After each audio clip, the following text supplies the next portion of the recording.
Death answered my call.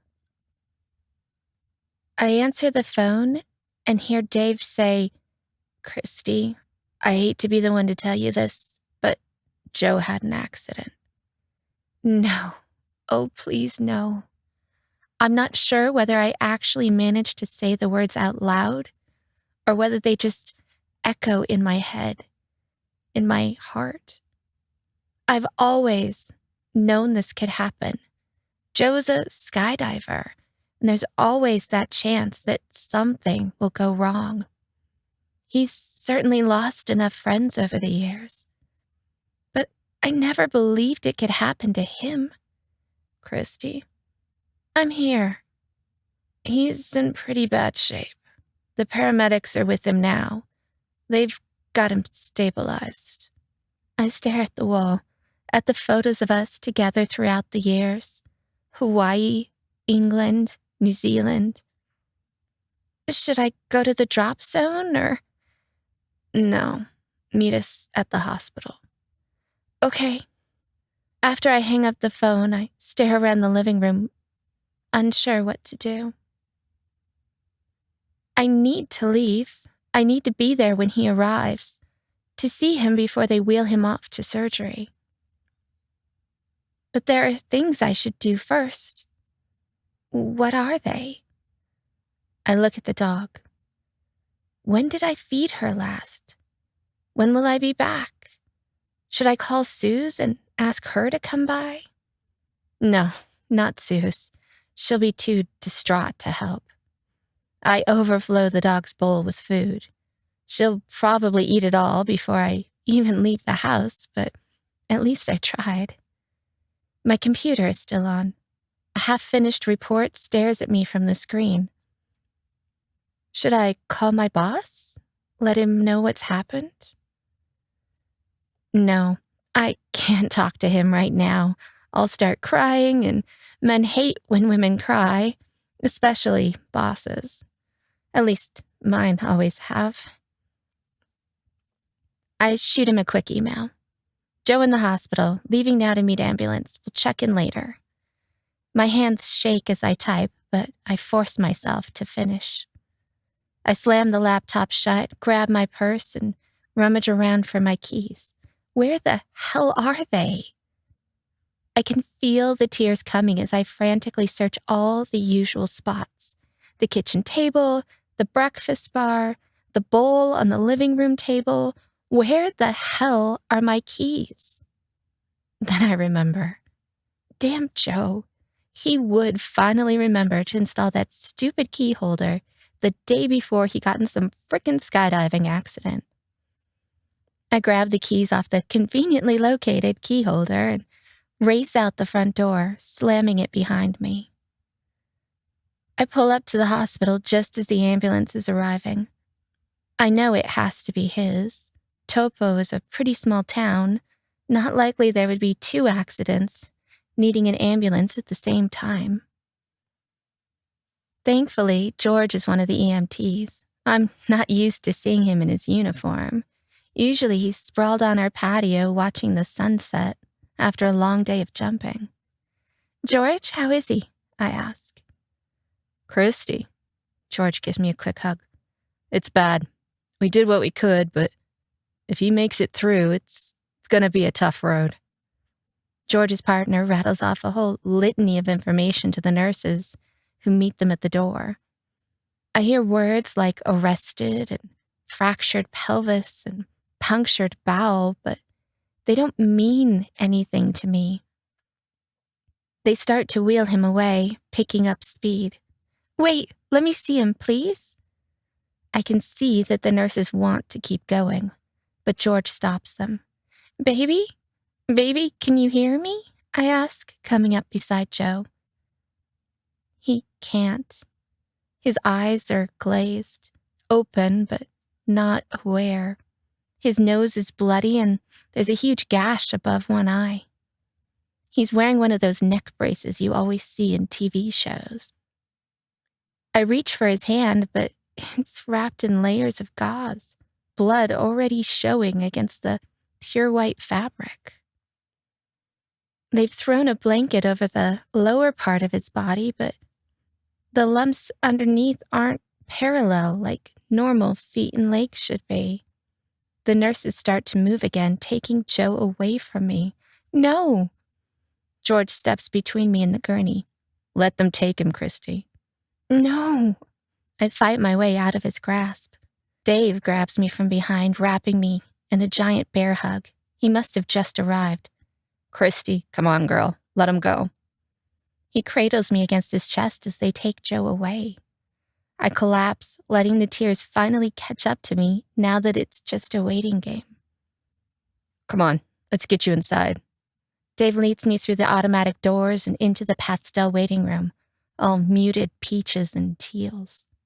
Chairs are artfully arranged in discrete units so people can be together and yet alone in their moments of crisis. I hate it already. 6 hours later, I hate it even more. The waiting room is crowded with Joe's friends. They sit around and tell funny stories about him or talk in furious tones about what went wrong. Was it the magnetic stoves? The packing job? I don't care. I don't want to hear it anymore. He's been in surgery for 6 hours. I just want to know that he's okay. Each time the swinging doors open, I hope it's his doctors coming to tell us the surgery is over and he'll be fine now. But it never is. I'm glad this is a small town and I know people. Not like when my dad was ill and I sat there in that giant waiting room all alone, too scared to read my book, watching hour after hour of mindless television. The doctor finally comes out. Dave holds my hand as we listen. The words flow past me. Words like transfusion and trying to control the bleeding and may never walk again. I squeeze Dave's hand so hard, I'm surprised I don't break something. But Dave just sits there, solid as ever. I look around. Most of Joe's crew are there, which surprises me. Skydivers are a tough lot. I've been at a boogie where someone died at 10 and the next load was up in the air before the ambulance had even arrived. But this is Joe. He's family. I feel claustrophobic with everyone huddled around me. All those sad expressions and sympathetic glances crawl along my skin like ants. I move to a far corner of the room to call my mom and get away from everyone. I don't want to call her. She's never liked that I'm with Joe. It doesn't matter how many times he's jumped out of a plane without injury. He stopped counting somewhere around 15,000 jumps. She thinks he must be suicidal or stupid or both to do what he does for a living. Never mind that my sister's husband was almost killed just driving to work. My sister didn't choose to be with a shiftless loser. I did. I think a non-existent God when I get her voicemail. Mom, it's Christy. Joe had an accident at work. He's in the hospital. I'll let you know more when I do. As I hang up, an old woman stumbles through the swinging doors. I saw her earlier, sitting in this corner, her hands cradling a red leather pouch. She spent an hour begging every nurse and doctor she could to let her see her husband before one finally relented and took her back. The old woman collapses onto the chair next to me, and I reach out to comfort her, driven by some instinct as old as life. She leans into my embrace and cries, shaking with sobs, mumbling about how she could have saved him if they'd just let her see him sooner. Finally, the tears stop and she pulls away. Thank you, she says. You're welcome, I reply, once more reserved and awkward with the stranger. So, your husband? I can't finish the question, but she nods. Passed away. Kidney failure. I'm sorry. I hope no one has to say the same to me, at least not for many years. It's all right, girlie. I've been fighting his death for close to 10 years now. Something was bound to get through eventually. Last month it was heart failure. The month before, his liver tried to quit on him. I must give her a funny look because she chuckles and pats my hand. I know what you're thinking, girlie. Batty old woman thinks she has some control over death when it's all just fate and chance. She pulls out the red leather bag. But it ain't. Death listens if you talk to her just the right way. I begged her and cajoled her these past 10 years, and each time Edmund was sick, each time they had him down for the count, I brought him back. I wish I could do that. I stare at the swinging doors, picturing Joe somewhere back there with nurses and surgeons clustered around his body, trying desperately to save him. The old woman doesn't respond. She stares off into space, running her fingers over the bag in a practiced gesture. It matches her, all cracks and crevices. Give me your hand, girlie, she finally says after a long silence. I place my hand in hers, noting the contrast between my smooth white skin, still untouched by the ravages of age, and hers, spotted and cracked, almost overcome by time. She puts the red leather bag into my palm and then curls my fingers around it, encompassing my hand in her too. I want you to repeat after me, she says in a tone of voice and with a look that brooked no argument. I beseech you. I call to you in my hour of need. Please, I ask that you save this man I love. I ask that you sustain his life. I ask that you bring him back to me. I repeat the words, fumbling through over and over again until I finally get them right. The old woman nods, satisfied, and lets go of my hand. It doesn't have to be exact but you need to ask for help at least 3 times and say please and what you need at least 3 times. You can? I nod, looking down at the red leather bag cradled in my hand. I don't want to offend her. She just lost her husband. But what am I going to do with the thing? I'm sorry, but... Her bony fingers clutch my closed fist, her fingernails digging into my skin. You make them let you see that man of yours, and then you hold this satchel in your hand, and you take his hand in yours, and you say the words I told you to say. You do that, and he'll live. Death will pass him by for another day. I want to laugh, if only life were so simple. Thank you, I say instead, swallowing all my questions and doubts. I beg and plead to see Joe, but when they finally do let me see him, I almost wish they hadn't. He's surrounded by machines, long tubes snaking into his body and down his throat. They say that there's hope, that he almost died, but they managed to pull him through. 6 hours of surgery just to get him to the point where he might have a chance of living. They straightened his legs out some, but it still doesn't look right. Trembling, I raise the blanket to see the misshapen, contorted mess that used to be his right foot. I squeeze his hand, but he doesn't squeeze back. They've given him drugs to keep him away from the pain and the realization of what's happened. I know he needs it, but I wish he were here. I need him to tell me it'll be okay. He's the only reason I survived losing my father. How can I survive this without him? The machine that's breathing for him makes a steady, whooshing sound with each breath. The machine's monitoring his pulse and heart rate beep and whir. Otherwise, it's silent. We're alone. My fingers stroke the red leather pouch. I feel the dry, cracked leather and remember the old woman's certainty as her clawed fingers clutched my hand.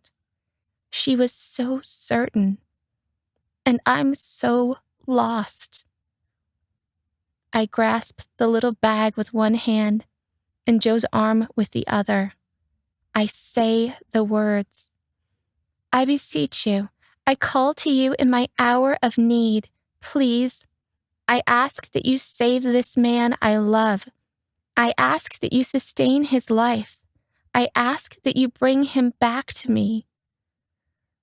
I cry as I say the words. I love him so much. I can't lose him. And I don't. Through some miracle, whether it was the red leather bag or modern medicine or sheer stubborn will, Joe pulls through. They move him to a larger hospital, and I live in a small trailer nearby, my life reduced to a never-ending cycle of bedside vigils and exhausted sleep. Joe becomes my entire existence. Everything else fades away. He's so broken. I wonder how they'll ever put him back together. They show me a picture of his spine. It's a Picasso version of the original, everything warped and distorted. 8 hours they spent trying to fix it. It's just one surgery of many. Thankfully, he's sedated through most of the first few weeks, so he doesn't know what's happening. Each time he comes out of surgery, I hold his hand and whisper how much I love him, trying to hide my tears. Each time, I grasp the little red bag and ask death to spare him. And each time he survives, I'm so relieved. I can face anything with him by my side. But I don't know if I'm strong enough to carry on without him. When he finally wakes for good, when they finally take away the breathing tube and pull back the veil that's been shielding him from the truth, he cries. This man I've known and loved, who didn't even cry when his brother died, weeps. Each tortured gasp pulls on the incision along his abdomen and moves the metal frames that hold his legs together, but he can't stop. I want to hold him, but it's impossible with all the tubes and machines. All I can do is stroke the back of his hand and tell him we'll get through this. It has to get better from here. It has to.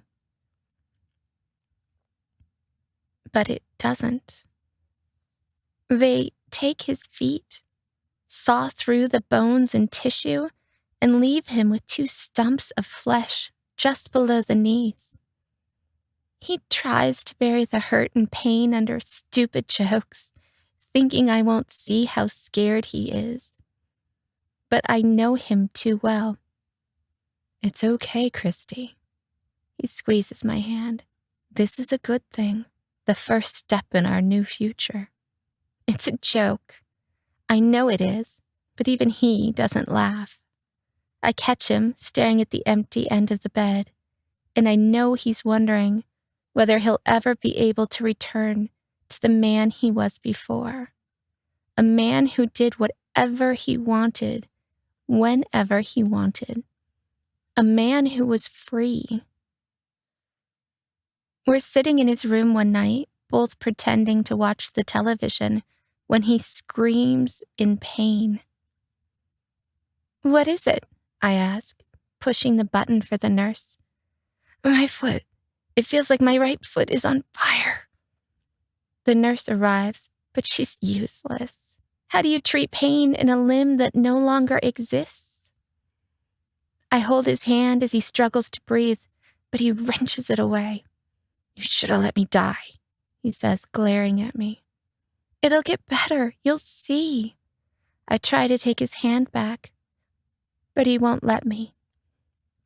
I settle for grabbing his blanket. "Remember how much my dad hated his first round of treatments and wanted to quit? But look what happened with him. He pushed through and had 5 great years before the cancer came back." "Well, now I know why he killed himself when it did," he says before turning away from me. How could he? How could he bring that up now? He knows how much that hurt me. He knows. It must be the pain talking. We just have to get through this bad bit and it'll all be better. And it will be better. This isn't cancer that sits inside you and spreads its deadly tentacles throughout your body until you finally die. It's just an injury. He'll heal. Eventually. He still has his whole life ahead of him. We still have our whole life ahead of us. I watch Joe try to master the pain, but it's too much for him. He hits the button for morphine over and over again, like some sort of nervous tick, wanting to get the next dose as soon as it's available. He tells his stupid jokes about being a bionic man, and I pretend to laugh at them, but he can't hide the agony that dances in the corner of his eyes. And I can't get rid of the tightness in my chest telling me it isn't going to be okay. Each day, after he's dozed off, I pull out the red bag, hold his hand, and say my little mantra. And each day, he lives. In pain, mangled, forever changed. But he lives. And as long as he lives, we have a chance. We have hope. One more day, and maybe the pain will start to lessen. One more day, and maybe he'll start to adjust to his new reality. One more day. It has to get better. It has to. He's bitter and unhappy and hates me and everyone else for saving him. But I never consider leaving. He can't see the way out, but I know it's there. I have to stay with him, to be the light, to guide him through to the other side. One day, as he's thrashing in his sleep, his eyes squeezed tight in pain, I try to change the litany. I rest my hand on his, and I say, I beseech you, I call to you in my hour of need. Please, I ask that you take away the pain from this man I love. I ask that you end his suffering. I ask that you restore him to who he once was. His body arches and he screams. The line on the monitor, the one that shows his heartbeat, goes flat. As the nurses rush into the room, shoving me out of the way, I grab his leg and desperately repeat the correct words. I beseech you, I call to you in my hour of need. Please, I ask that you save this man I love. I ask that you sustain his life. I ask that you bring him back to me. They managed to bring him back, but the pain is still there. Eventually, he comes home. They've done all they can, stabilized what can be stabilized, removed what can be removed, stitched him up and doped him up. But they can't put him back together again, can they? No. He takes hours to do the most basic things. Turn over, sit up. Those are the good days. On the bad days, phantom pains shoot through his body like red-hot pokers, and he screams until his voice fails. And then he screams in silence, the tendons in the side of his neck standing out in stark relief. There's nothing I can do. No comforting him. We try everything. He takes morphine and oxy and everything else they prescribe, but nothing works.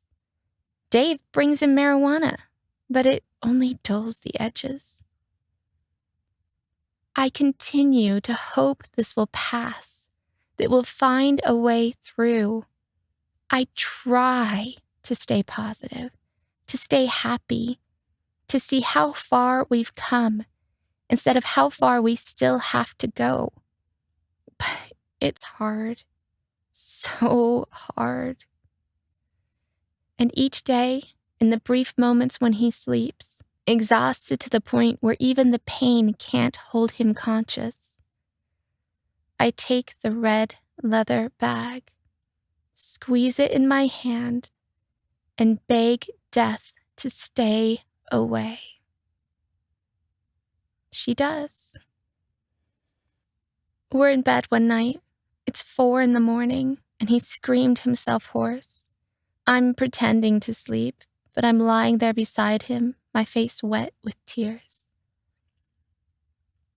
He turns to me and cups my cheek in his hand in that way that always made me feel like a small child, safe and protected, and says, "I can't do this anymore, Christy." His voice is so weak I can barely hear him. "What do you mean?" I ask, not understanding what he's trying to tell me. "I can't do this anymore," he says, louder, wincing at the pain of forcing the words out. "This isn't a life." "It'll get better. I know it will." I stroke my fingers through his hair. "Just a little longer. Trust me. You can make it through this." He doesn't answer. His gaze moves past me to somewhere I can't follow. "Please, Joe, after my dad, please don't say this."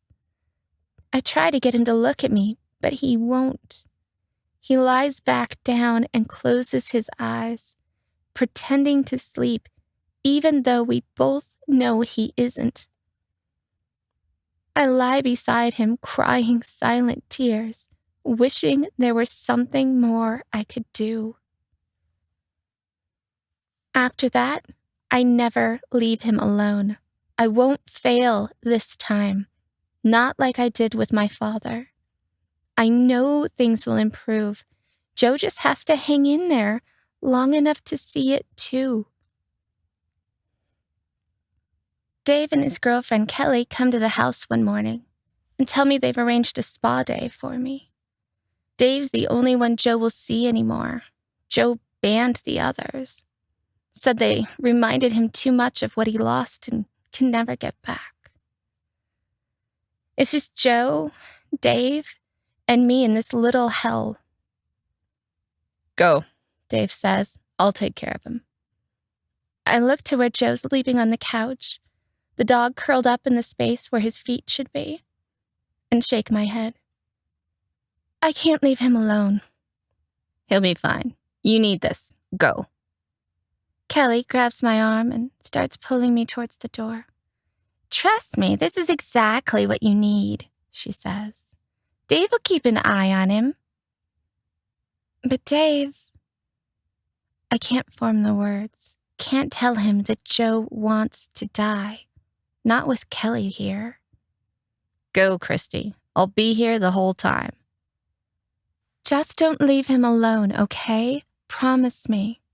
"I promise." he says, and they bundle me off to the car. At the spa, I can't relax.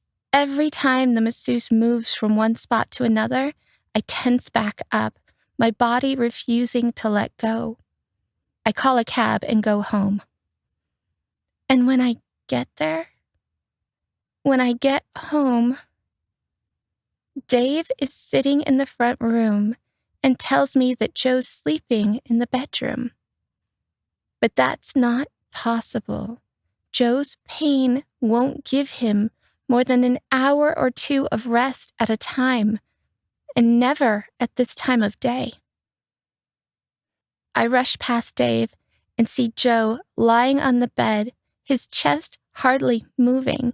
An empty bottle of Percocet is on the bedside table, a bottle that had been full this morning. Dave tries to drag me back to the living room, saying things about how this is for the best and how Joe can't keep living in this constant state of pain. I twist out of his arms and dial emergency services, screaming at them to come quick. Dave tries to take the phone from me, but I manage to avoid him long enough to shout out the address. I run to the bed and fall to my knees, fumbling for the red leather pouch. "This isn't what he wants, Christy," Dave says, hulking in the doorway, Joe's body on the bed between us. What does he know? The pain's blinding him. It'll get better, Dave. I know it will. I repeat the litany over and over until the ambulance finally arrives, Dave watching me from the doorway the entire time. Joe survives. They rush him to the hospital, force charcoal down his throat, and pump his stomach. When he wakes up, he cries. Not tears of pain, tears of despair. Nothing has changed. The pain is still there, his feet are still gone, and he still can't do all those things he took for granted before. Leave me, he begs. I can't do this to you. I can't ask you to sacrifice your life for me. But I love you. I take his hands between mine. Then let me go.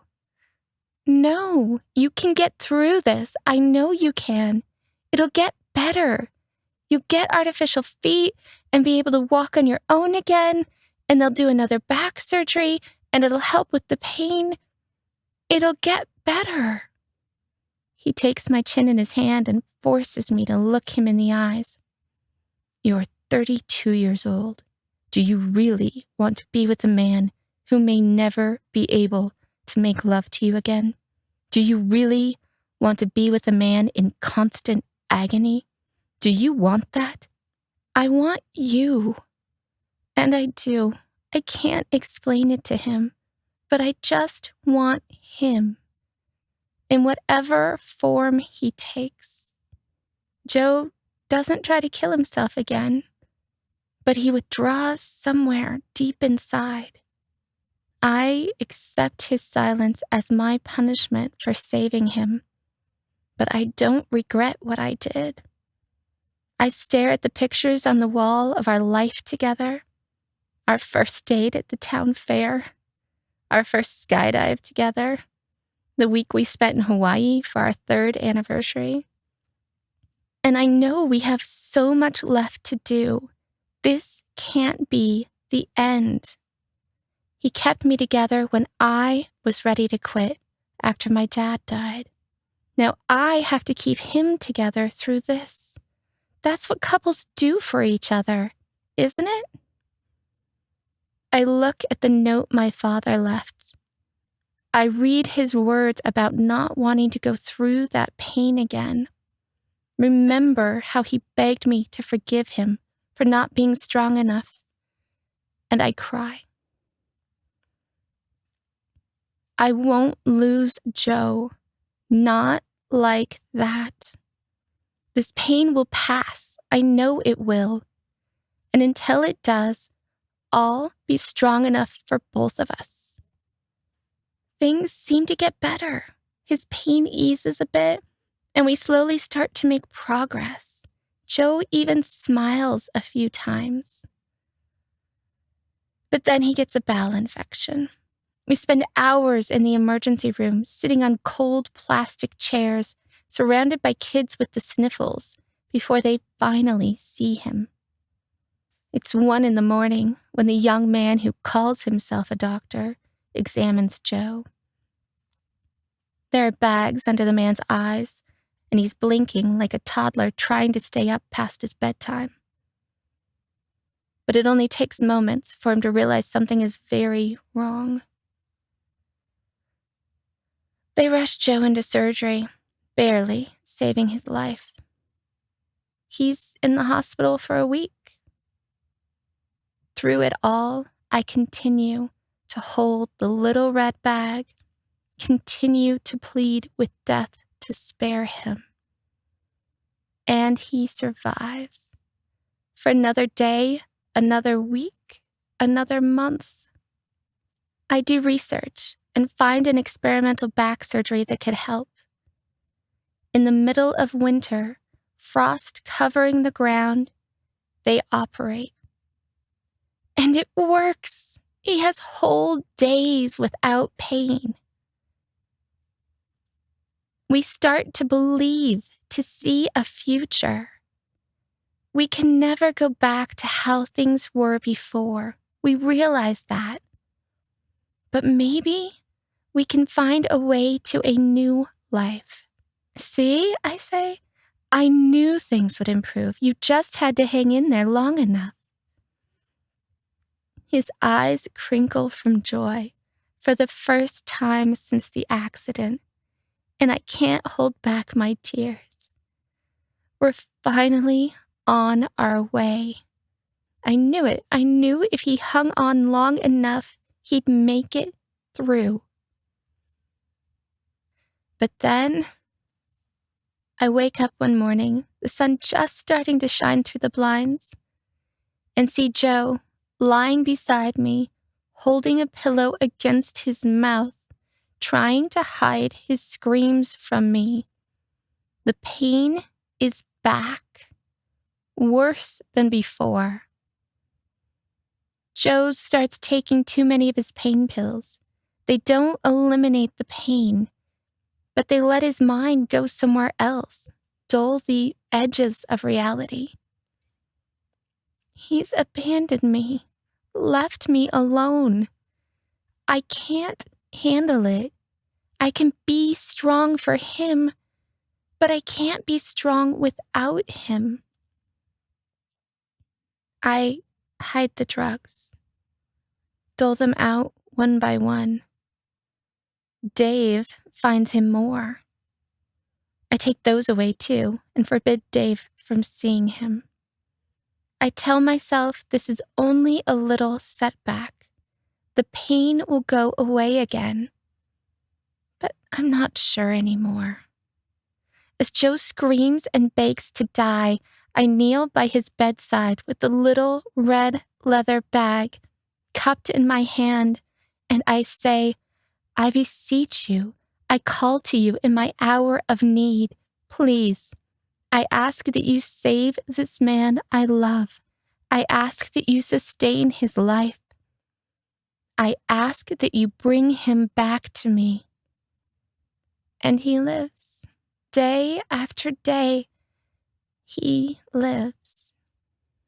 But the pain remains. We try everything.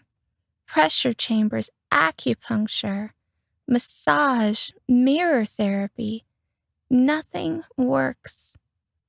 They help for an hour a day, sometimes 2, but the pain always comes back. I still want to believe that we'll come through the other side. Soon, baby, soon, I tell him. It can't continue like this forever. Get out, he screams. It's never going to get better, never. I leave him alone. I'm not even sure even I believe what I'm saying anymore.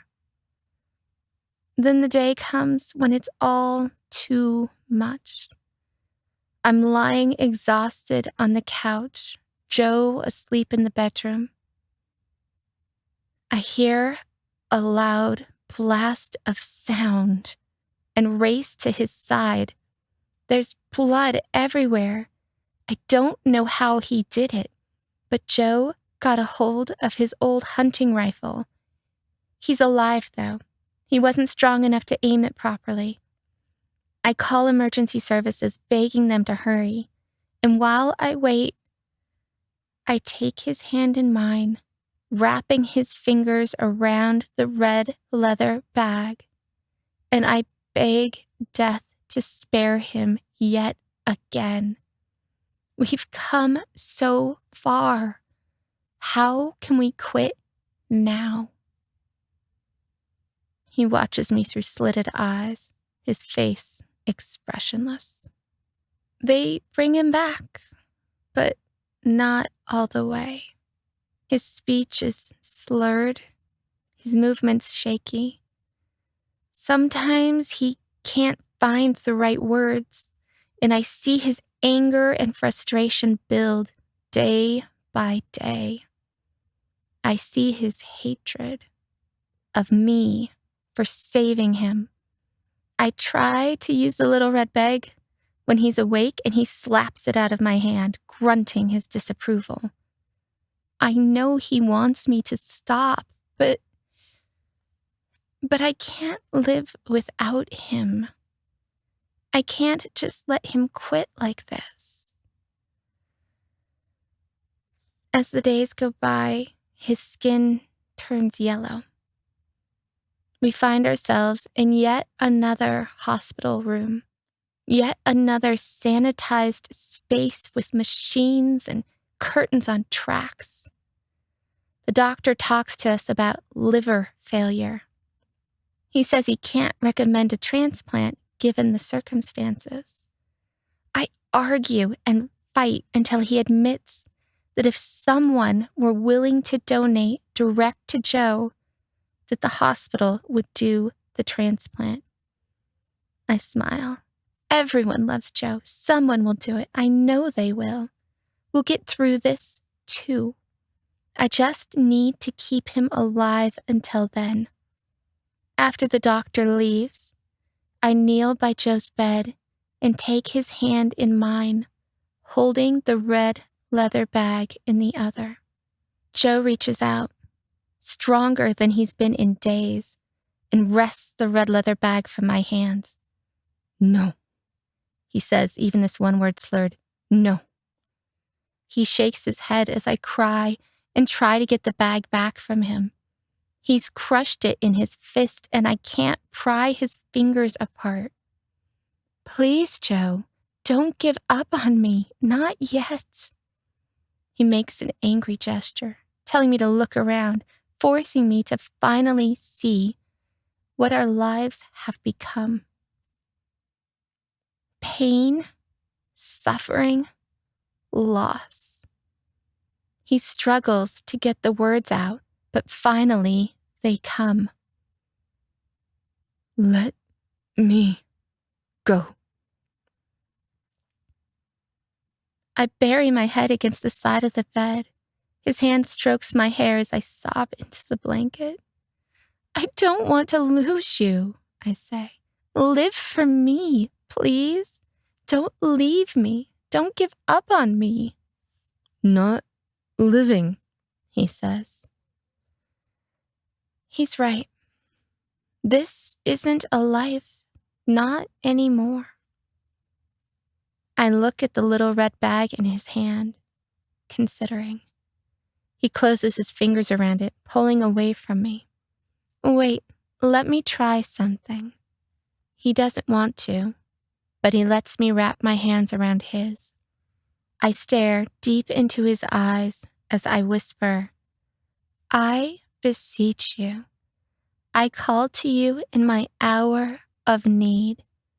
Please, I ask that you help this man I love. I ask that you take away his pain. I ask that you. I hesitate at the end, but finally finish. I ask that you take away his life.